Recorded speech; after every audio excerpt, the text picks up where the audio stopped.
So this foundation has 51 shades. So I think they've never had it well for having 51 shades. And not only do they have 51 shades, I think it's really important to note that they have amazing undertones. So whether you have golden skin, whether you have olive skin, whether you have a neutral undertone, and I work in the South Asian community doing makeup, so I can speak for South Asians. The foundations, we don't have foundations that are neutral. Usually they're very warm and they look very orange on us, or they're very pink. So this is an amazing foundation if you struggle to find your undertone. So I suggest after this masterclass you go to the counter and they will find your undertone. And then at least you know your undertone, and there is so many options. So even if you want, and then, sorry, I'm losing my thought. Another foundation that they do is, it's the same formula, but it's white, which means you can customize the shade. So in summer, if your skin is darker, you have your foundation shade, and in winter you can mix it with the fairer shade. You can also use the fairer shade to highlight. So you can mix that in with your foundation, or maybe even your sisters, and you're about 2 shades different. You can use this foundation and share with your sister. So I think that's what me and my mom would do if we lived together.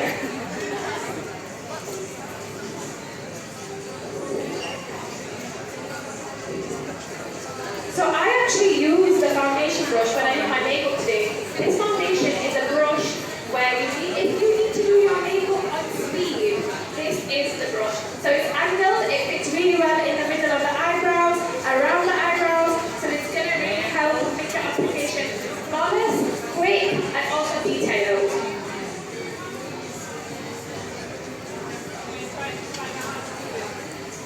So the key to getting the full coverage base is instead, so I have the foundation on the back of my hand, so instead of going directly in the foundation, what I'm doing is I'm going on the side and I'm bringing the foundation down, so I've got an even coat of foundation on the bristles of the brush. So the foundation is not getting stuck inside the brush.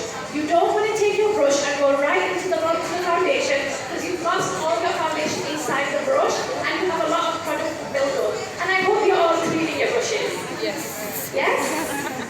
Yes, good. That's good, because when you spend money on a brush, you want to make sure you're cleaning it, because you'll never have to replace that brush. If it's a good quality brush, you will not have to replace it if you clean it correctly.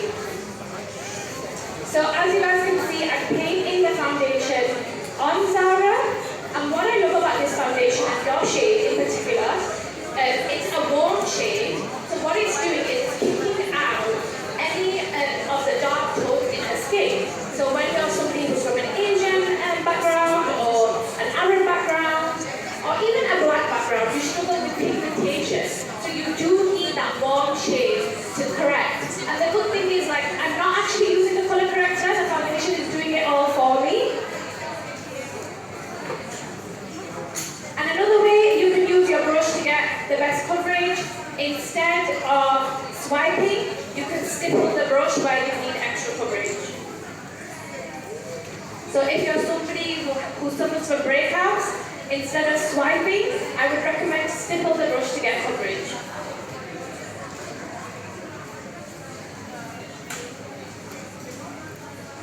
And actually, I feel like that tiny point was enough to do her whole face. So this foundation is very full coverage if you're using more than one coat.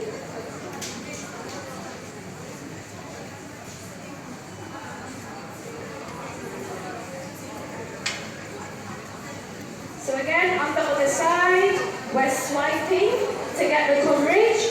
We're only using foundation on the tip of the brush to give us the most coverage, and then we're stippling it. We do not want the brush to absorb any product. We're just keeping the product on the tip of the brush.